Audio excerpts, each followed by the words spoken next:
تفسیر القرآن آج کا سبق سورہ آل عمران آیت نمبر 156 سے 158 تک۔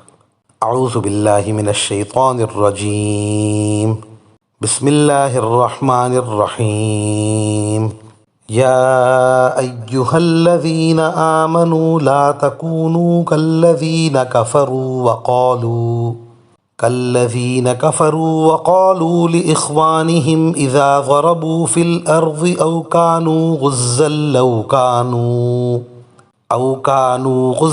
لو كانوا عندنا ما ماتوا وما قتلوا ليجعل الله ذلك حسرة في قلوبهم والله يحيي ويميت واللہ بما تعملون بصیر۔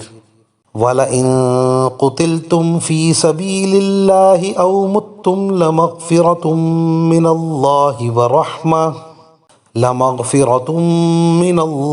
وَرَحْمَةٌ خَيْرٌ مِّمَّا يَجْمَعُونَ۔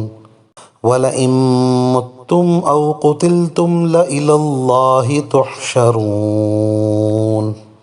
ترجمہ: اے ایمان والو، ان لوگوں کی طرح نہ ہو جانا جنہوں نے کفر اختیار کر لیا ہے، اور جب ان کے بھائی کسی سرزمین میں سفر کرتے ہیں یا جنگ میں شامل ہوتے ہیں تو یہ ان کے بارے میں کہتے ہیں کہ اگر وہ ہمارے پاس ہوتے تو نہ مرتے اور نہ مارے جاتے۔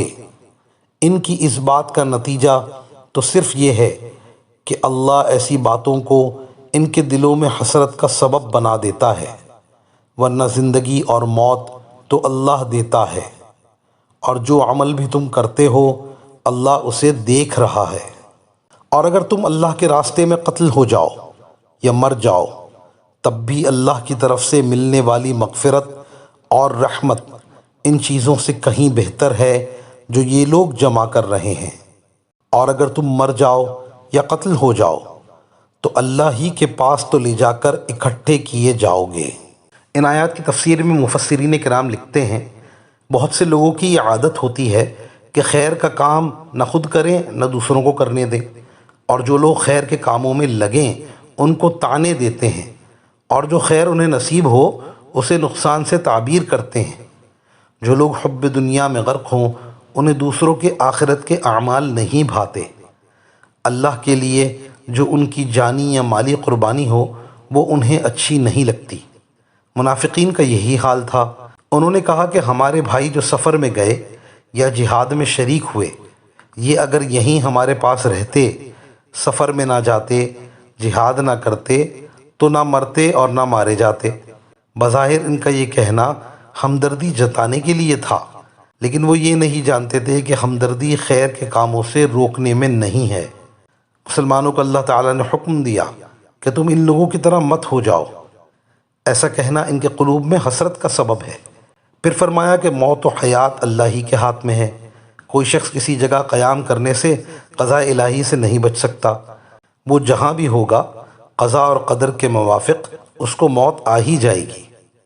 پھر فرمایا کہ تم اللہ کی راہ میں اگر قتل ہو گئے یا اللہ کی راہ میں مر گئے تو یہ کوئی نقصان کا سودا نہیں ہے، یہ تو اللہ کی طرف سے مغفرت اور رحمت کا سبب ہے، اور اللہ کی مغفرت اور رحمت اس سب سے بہتر ہے جو کچھ ایسی باتیں کرنے والے جمع کرتے ہیں۔ دنیا کے لالچی دنیا ہی کے لیے سوچتے ہیں، اور اسی دنیا کو دوسروں کے لیے پسند کرنے کی وجہ سے انہوں نے یہ بات کہی کہ لوگ ہمارے پاس ہوتے تو نہ مرتے اور نہ مارے جاتے، مزید زندگی پا لیتے، کچھ پیسہ اور کما لیتے۔ یہ پیسہ اللہ کی مغفرت اور رحمت کے سامنے کوئی چیز نہیں ہے۔ پھر فرمایا کہ اگر تم مر گئے یا مقتول ہو گئے تو اللہ کی بارگاہ میں ضرور جمع کیے جاؤ گے۔ مرنا اور بارگاہ خداوندی میں پیش ہونا ہر ایک کے لیے ضروری ہے، پھر اللہ کی راہ میں کیوں نہ مریں۔ وآخر دعوانا ان الحمد للہ رب العالمین۔